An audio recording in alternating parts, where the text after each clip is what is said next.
You might be sitting on a small fortune right now and have absolutely no idea. Somewhere in a drawer, a jewelry box, or a carrier bag from a house clearance, there are pieces that the average person would walk straight past at a car boot sale for 50 pence. Pieces that look unremarkable, unfashionable, occasionally even ugly by modern standards. And some of them are worth hundreds, thousands, or in rare cases, tens of thousands of pounds. The difference between someone who knows and someone who doesn't is what this video is entirely about. Starting with number 8. Number 8.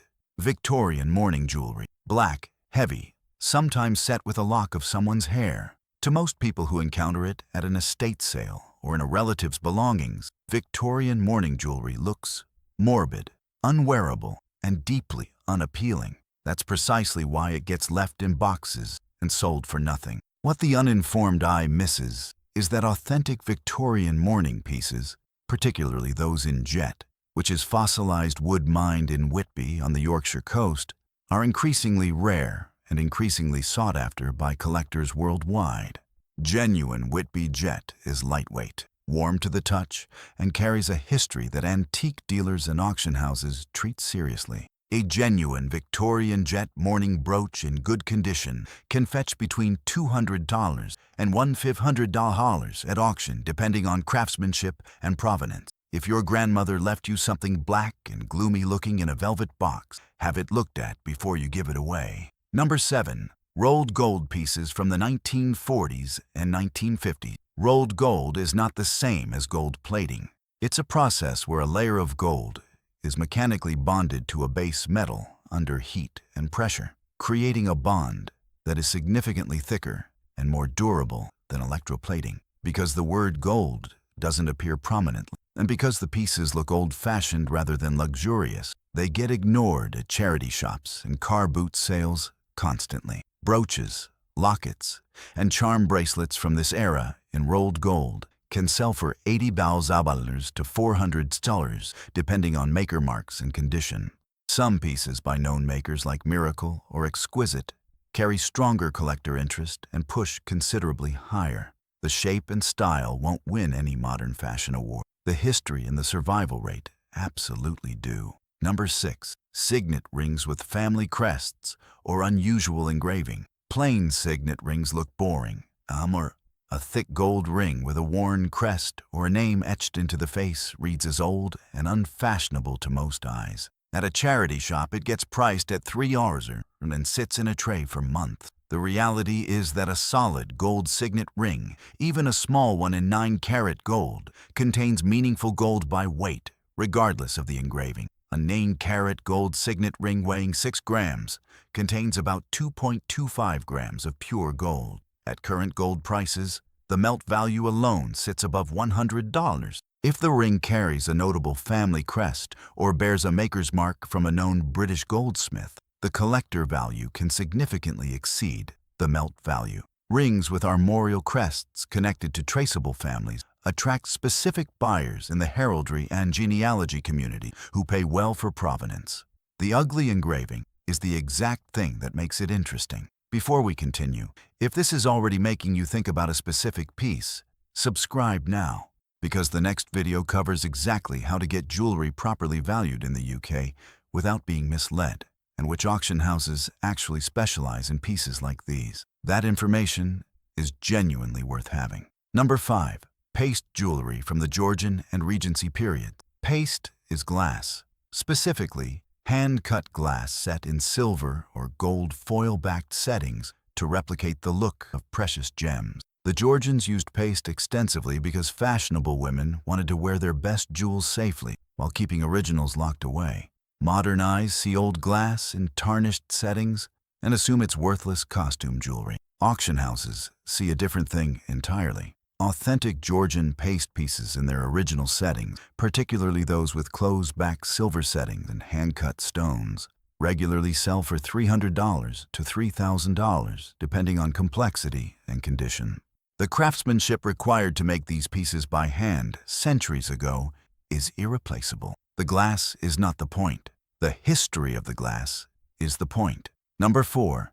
Scottish pebble jewelry. Brooches and bracelets set with multiple polished Scottish agates, cairngorms, and other local stones in yellow metal settings look to modern eyes like something from a tartan gift shop. The aesthetic is busy, the colors are clashing by contemporary standards, and the overall effect is decidedly unsubtle, which is why they get sold at estate sales for almost nothing. Authentic Victorian Scottish pebble jewelry, particularly pieces with silver or gold hallmarks and a variety of well-matched and polished stones, is a specific and active collector category. Good examples sell for $200 to $800 at specialist auction. Exceptional pieces with unusual stone combinations push significantly higher. Number 3. Arts and crafts movement jewelry. The arts and crafts movement of the late 19th and early 20th century produced jewelry that deliberately rejected the polish and symmetry of Victorian mainstream taste. Hammered metals, irregular settings, semi-precious stones in muted colors, enamel work that looks slightly rough by design. To an untrained eye, it looks like someone made it in a craft class. To a collector, it's some of the most desirable British decorative art of its era. Pieces by known arts and crafts jewelers can sell for thousands at specialist auction. Even unsigned pieces in the correct style and period can reach several £100s. The deliberate ugliness was the point. That philosophy is now worth considerably more than the polished pieces it was reacting. Number 2. Bakelite and early plastic jewelry from the 1920s to 1940s. Large, chunky, in colors that don't match anything in a modern wardrobe. Bakelite jewelry, one of the first synthetic plastics ever used commercially, looks dated in a way that seems purely negative until you understand that dated and rare are sometimes the same word.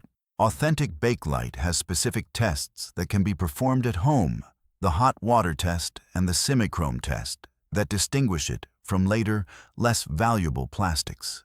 Rare colors like butterscotch, red, or deep green with carved detail can sell for $80 to $600 in the UK collector market. The size and color combinations that make it look impossible to wear are often the exact qualities that make it most valuable. Number 1. Edwardian platinum and seed pearl pieces. Pale, delicate, almost invisible in photographs. Edwardian jewelry in platinum with tiny seed pearls set in lacy, open-work patterns was the height of Edwardian fashion and is now among the most technically demanding jewelry ever produced.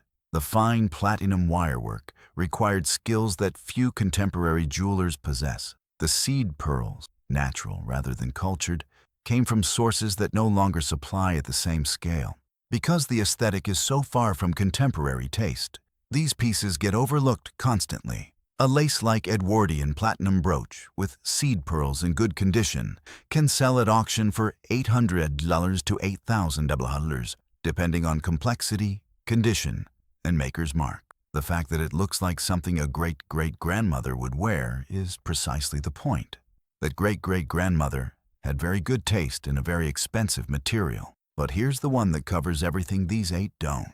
Across all periods and all styles, the single most reliable indicator that a piece of jewelry is worth investigating further is unexpected. A brooch that's heavier than it looks. A chain that sits differently from other chains at the same length. A ring that feels substantial in a way its appearance doesn't justify. Gold is dense. Silver is dense. Platinum is the densest of all. When a piece feels heavier than its visual impression suggests, that weight has to come from somewhere. If you pick something up at a car boot sale, a charity shop, or from a relative's estate and think that's heavier than I expected, that thought is the beginning of a conversation with a qualified valuer, not the end of one. Trust that feeling. Then get it looked at.